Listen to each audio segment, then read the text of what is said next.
বেঙ্গলের আগামী ম্যাচ রয়েছে 8 তারিখ যুব ভারতী ক্রীড়াঙ্গনে চেন্নাই এফসির বিরুদ্ধে, যেখানে অবশ্যই ইস্ট বেঙ্গলের টাফ কম্পিটিশন একটা হতে চলেছে। এখনো হয়তো কিছুটা আশা রয়েছে, বা যেটা লড়াইটা একটা ভালো জায়গায় শেষ করার জন্য, সেখানে দাঁড়িয়ে ইস্ট বেঙ্গল চেন্নাই এফসিকে হারালে একটা ভালো পাকাপোক্ত অবস্থানের দিকে এগোতে চলেছে। এই সময় ইস্ট বেঙ্গল অনুশীলনে ব্যাক করেছেন কিন্তু আনোয়ার আলী, ইস্ট বেঙ্গল অনুশীলনে যুক্ত হয়েছেন ক্লেটন, অন্যদিকে দাঁড়িয়ে বল পায়ে অনুশীলন করেছেন কিন্তু সল ক্রেসপো এবং তাদের আরও এক ফুটবলার রাকিব।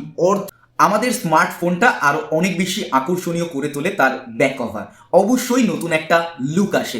অন্যদিক থেকে দেখতে গেলে এই ব্যাক কভার ফোনে স্ক্র্যাচ পড়ে যাওয়া বা ফোন পড়ে গেলে আমরা অনেক সময় বলি যে ভাগ্যিস ব্যাক কভারটা ছিল বলেই ফোনটা বেঁচে গেল। আমি ইউজ করছি কিন্তু এই মুহূর্তে সরকার কভার হাব থেকে নেওয়া ব্যাক কভার, যেগুলো অত্যন্ত আকর্ষণীয় এবং হোম ডেলিভারির ব্যবস্থাও আছে।